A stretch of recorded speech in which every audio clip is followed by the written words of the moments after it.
first of all, I just want to give some thanks and a shout out to our student body and our fan base. It was a great atmosphere at the game, and you guys made that, and ladies made that, and our football team's overly grateful and appreciative of that. And now we've got to change our bets and come out there in Miami and do the same thing. So I want to thank you guys there. Obviously, the game was a success because we got better.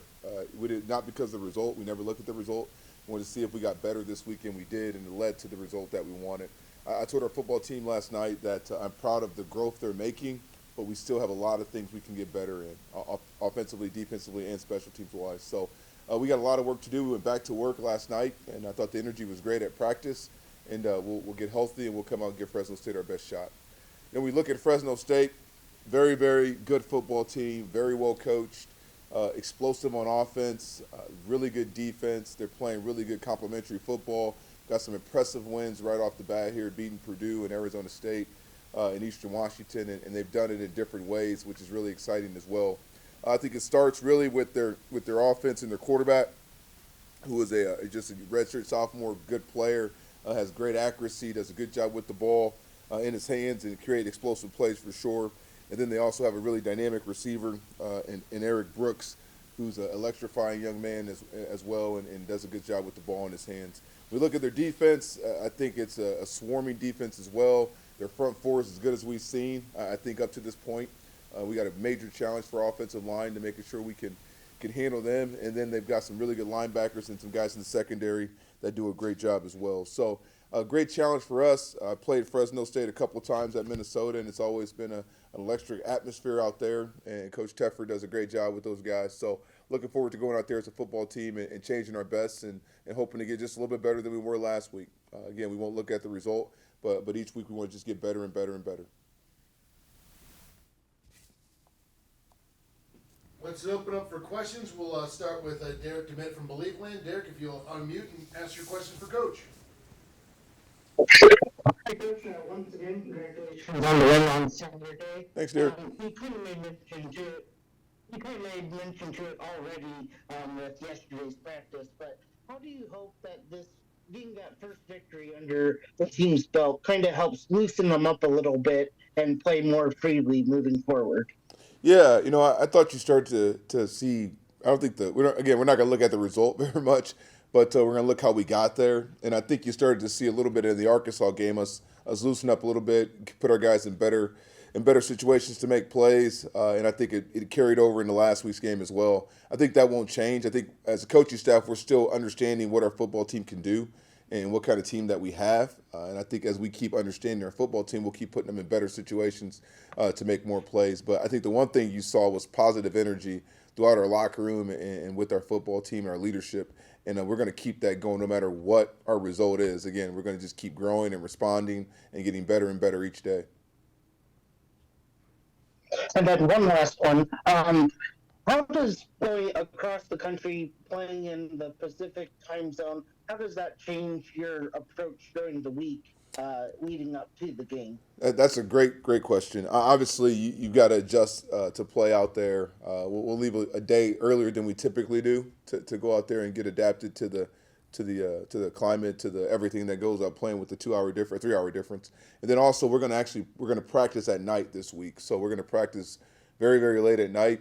And get our guys just used to getting their bodies going at that time. We did a little bit of that in fall camp, knowing this game was coming, but now we'll go back to it and we'll practice, around 9 o'clock at night on Tuesday and Wednesday, just to get acclimated to that time and getting ourselves ready to rock and roll at that time. Thank you, Coach. Thank you. Let's turn things over to the voice of the Golden Flashes and Rob Polinsky. Rob, if you'd unmute and ask your questions for Coach. Thanks, Dan. Coach, you talked about the growth throughout the week. Was there a specific group that you thought really, played well and practiced well during the week, and that led to a good performance Saturday? Yeah, I thought the run unit, I'd like to say, I think they're one to me. The O-line and the running backs, they had a really good week of practice. We challenged them a little bit as coaches to change their best and really demanded more out of them, and I thought it paid off on Saturday. I think they played harder. I think they played harder for longer. I think they played nastier, and that's what we got to do up front in order to dominate the LOS. So it was a good performance up front, and they got to grow off of it, learn how they got there, and do a better job of what they're doing to get there this week in their preparation. But I thought the O-line played well. Still a lot of room there to grow, but you're playing freshmen up there. Redshirt freshmen and freshmen are interior three right now, so they're young guys, and each rep they get is a learning experience for them. So it was good to see, and hopefully they can build off of it. How important was it for the team to start strong and get those 2 touchdowns on the first 2 drives? Since we haven't scored a touchdown up to this point, how critical was that for the game Saturday? It was critical. It was all about execution, and we talked about starting fast, accelerating in the middle, and finishing strong. We started fast, and I think the week before we started fast as well. We just didn't finish the drive. This time they finished the drive, which was good to see. But it was good. But again, there was still some stuff throughout the game that we've got to clean up and get better at. But the 2 opening touchdowns were good for the whole morale of our football team. This week, obviously, the challenge is great. You mentioned it. They won at Purdue. They shut out Arizona State on the road. You don't see shutouts in college football very often. Is there a more impressive unit for them, whether it be offense or defense? Can you kind of speak to the challenge that the team has this week? Yeah, you know what? The thing that they do well is they play elite complementary football. They protect each other with how they play offensively and defensively. The defense does a good job of getting off the field. The offense does a good job of managing the game and taking what the defense is giving them. And they play extremely hard. They play with what we call the howl here. They play with it. You see it all over the tape. Guys are flying around. They're playing fast and aggressive. I thought their defense last week did a great job of swarming to the ball, getting the ball down, and it was all over the tape. So they're a really good football team. They're well coached, and I think of teams that are well coached, I look at how they play, how they do what they do, and you can tell their coaches have a standard that they play with there, and the kids they buy into it and they play hard, And I played this team I think 3 times in my career. I played Fresno State, twice in Minnesota, and once in Wyoming. In every game, I think Coach Teffer was the head coach, and it's always been a challenge, a major challenge, because how hard his teams play. So it'll be a great opportunity for our football team to go there, and we play hard too. Obviously, as you know, we play with some howls, so it'll be a good challenge to see who can play with the howl for longer. Lastly, for me, I know it's early in the week, but can you give us any kind of a health update on the guys that were out? Harmon and Johns, and do you expect them this week, or is this kind of do you look at it maybe you hold some guys out and wait for conference play against Miami in 2 weeks? If guys can play, we're gonna play. Every game is a 1-0 championship season, and this is the Fresno State 1-0 championship season, and those guys they want to play. We'll take it day by day with their health. Harm's going to be out for an extensive period of time, but he'll be back some point this year. But the other guys, hopefully we get them back this week. They both should be practicing on Tuesday and Wednesday. But we take it one day at a time from a health standpoint. I think every team in the country is battling some kind of injuries. The good thing for us is we still don't have any season-ending injuries. All our guys will be back at some point here. So we're working through that with the training staff, and we'll get those guys back as soon as possible. Thanks, and congrats on win number 1 of hopefully many. Thanks, buddy. Move things along to Rob's partner in the booth and Tom Evans. Tom, if you'd unmute and ask your questions for Coach. All righty, yeah. Leave with the congratulations again, Coach. Coach, I got to see him, eyeball him a little bit on Saturday night, and I saw a little bit of their game against Purdue, and certainly up-tempo, a lot like UCF. And, we talked about after UCF that tempo maybe giving your defense a little bit of issue early in the game, getting some rotations. And is that something you've addressed already, how to match that tempo? We've addressed it. We're talking about it now. Obviously, Monday's a big day where you're prepping about things we can do to adjust with it. But we're a very, and I say this with a kind of grain of salt, we're a very different defense and team than we were that first game. I think we're in better condition, better shape. I think our guys understand what it takes to play longer. And the challenge that you have is that you're playing an up-tempo team, but you still want your best players on the field because they give you the best chance to win. So we challenge our guys with, they're an up-tempo team, but you know what it's like now. How do we rise up to match that a little bit with what we're doing? And the best way to match that is getting off the field on defense. Get off the field on third down. You don't have to play the long drive. So we've got some things in place that hopefully can help us with that, with our rotations and our subs. But a lot of times when teams are going fast and they're not subbing, it makes it hard for you to sub as well. So we'll get creative with what we're doing, and we'll try to get them behind the sticks. with some of the stuff we do. But the biggest thing our defense has got to understand is that you want to get off the field as soon as you possibly can and get the ball to the offense so the offense can do its best to protect you. The Mountain West and really Fresno State specifically always kind of play with a little bit of a chip on their shoulder out there, and you know that from your time out west, going back to when Pat Hill was the coach and his mantra was anytime, anywhere, anybody. Yeah. Do you talk to your team about playing with a little bit of an edge or a little bit of a chip, and that just seems the way that they come about it all the time? Yeah, I mean, the Mountain West is a great league, got great coaches, good football. But I think the MAC's a really good league with really good coaches, and you saw that this weekend with, I think, Ohio beat Iowa State and Miami of Ohio beat Cincinnati, two Big 12 teams. So I think our league kind of plays with a chip on its shoulder as well, and I think Kent State's no different than that. I think our guys are learning how to play with that chip on its shoulder. I know we call it a crack because we know we don't have the biggest, the fastest, the strongest. We don't have the biggest facilities in the country, all that stuff, but we do have an edge with how we play, and I think you're going to see us play with that crack as well. So it'll be a good competition between both teams with chips on their shoulders to prove something. But we'll go out there, we'll give it our best shot. And lastly, Coach, I talked to Mike Alimo in the press conference about it a little bit. It seems like he got a little bit more aggressive with his legs. You know, he carried the one sneak in for a touchdown. He kept one, it looked like one of the zone reads for a real nice pickup. Is that something have you kind of emphasized that, or you just kind of let that organically kind of happen for him? No, we're emphasizing it, and I think you'll see more of it as the weeks go on here, getting just more quarterback run games. As teams kind of +1 you in the box and allow you to try to take the run away from you and force you to do some other things, I think you still want to be able to run the ball because it's easy from a defensive standpoint to add an extra safety down there and now make you throw the ball. Okay, and like we don't always want to throw the ball. So what do you got to do now? You got to run the quarterback to get your numbers back in your favor. So I think you saw that last week. I think you'll see that moving forward when teams try to +1 us and take away the run game. Us getting him involved and using our back as a lead blocker. So it was good to see. One last thing, a little bit on the lighter side. I was watching one of the pre-games this week, and they were talking with the Rams coach, and he had a hat on, and they had grit on it. I want to know, did you get that patent in? Are they ripping you off there, Coach, or what's that all about? Somebody in the pro level stealing your grit from you? Well, I mean, grit's been, I think Detroit Lions use grit too, but the acronym that we use, that's special to us. So the grow, response, integrity together, that's a Kent thing. So they can use the word, but the meaning behind it, that's true to Kent State and what we do here as a football program. But I've always admired some of the guys in the NFL, and I know Detroit, they use the grit mantra too. So it's cool to see for sure. Great stuff, Coach. Good luck this weekend. Thank you.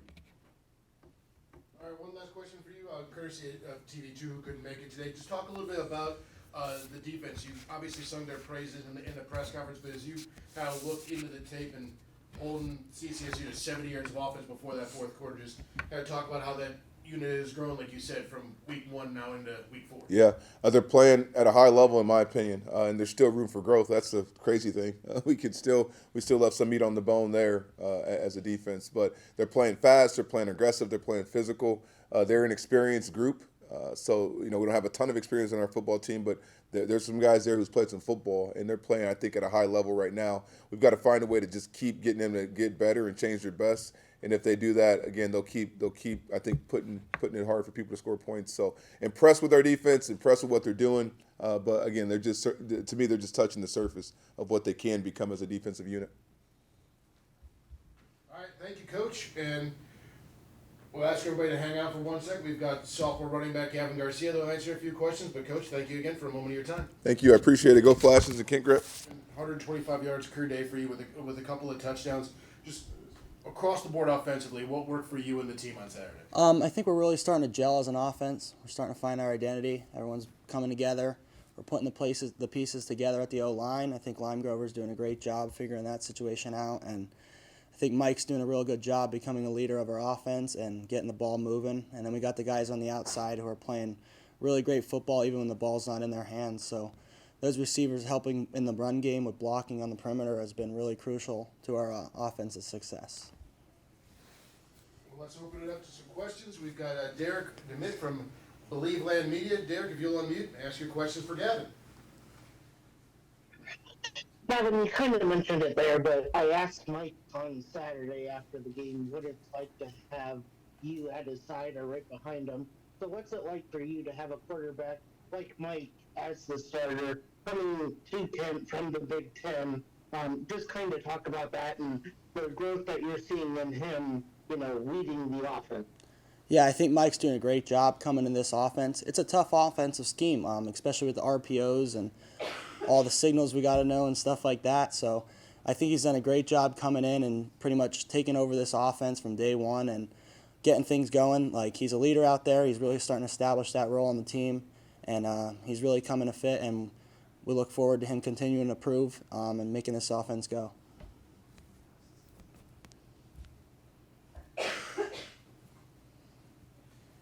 Thank you, Derek. Let's turn things over to the voice of the Golden Flash and then Rob Polinsky. Rob, any questions for Gavin? Thanks, Stan. Hey, Gavin, congratulations on the game Saturday. Thank you. Yeah, you're welcome. Can you talk about what it's like to be, kind of a leader on offense, as young as you are? Coach Burns has kind of sung your praises all throughout since he's been the head coach, since you've come on board, since he's come on board, I should say. Can you just talk about what it's like to be a leader at such a young age? Yeah, it's really cool to be established as that. From when I got here as day one, I tried to just be myself. I try to work hard and lead by example. I haven't really always been the most vocal kind of guy, but I kind of do things by leading by example. And I kind of bought into Coach Burns and whatever he said about leadership. And we have the leadership council and all the stuff he teaches us there. I try to really emphasize and bring that to the team. So to be able to be a leader on this offense is really awesome. To see the guys support me and surround me, and especially seeing all of our guys, if I have a big run coming onto the sidelines and everyone's excited. It's just awesome to see. And then we got the O-line, if I get tackled, they're all over top of me, get me up. I see a bunch of hands, I don't even know which one to grab. They're all trying to get me back to my feet. So it's pretty cool to see all these guys surrounding me and have that role on this team, and I'm going to continue to use that and motivate the guys. And can you just talk about the running back position as a whole, that group, getting X back after missing last year? Jalen Thomas obviously showed some things on Saturday. Just the overall group, how good can you guys be this year? We got a great room. I mean, X finally getting back into the swing of things is awesome after he missed last year. I mean, he brings speed that defense has got to watch out for. He's got some speed that's unreal, and we see it in practice, and he almost got loose a few times, but soon the world's going to see how really fast he is. And with the addition of JT, he's a power back. He just gives the defenses something different to watch for. He's really agile. He can move well, and he brings that extra weight that me and X don't have. We're a little smaller of guys, but JT brings that big size to our running back room. And we also have a freshman, Kurt, who's doing pretty good. He's going to be a great running back here in the future. He's also a bigger back, and as we saw from years in the past, those bigger backs definitely help this offense go with the switch between speed, strength, and stuff like that. So we got a great room led by Coach Mark Watt. He's doing a really good job keeping us going, teaching us stuff like that. So we got a great room, and I'm excited to see how far we can go with it. Gavin, thanks, and good luck this week. Thank you. And last and certainly not least, Rob's partner in the booth, Tom Evans. Tom, any questions for Gavin? Oh, absolutely, and Rob knows this is coming. Gavin, I'm an old wrestling guy too. So when I found out that you were a wrestler, high school wrestler, I was immediately president of your fan club last year. But talk about how that mentality, how that mindset helps you on the football field. Yeah, for sure. Growing up as a wrestler definitely helps with every other sport. Wrestling is extremely hard sport, and like I always try to tell the guys, there's nothing like wrestling tired. So all the times we're out there conditioning or in the middle of a drive and you think you're tired, you just got to dig deep, and that's like that kind of wrestling mentality where you don't think you could run the ball because you're too tired or something like that, but you just dig deep and you got that extra energy in you, and that's where that kind of wrestling mindset comes from. And I think our whole team's kind of adapting that mindset. We let the other guy get tired. That's our big motto. So let the other guy get tired, and we finish the drives and put the defense on their heels. And I think that's when we see our big plays come, when the defense is tired and we get the tempo going. So as long as we can keep letting the other guys get tired, we'll be just fine. Good stuff. Thanks, Gavin. Yep. thank you everyone for joining in this week's press conference. Gavin, a big thanks to you for taking a few moments of your time, and I really appreciate it. Thank you so much.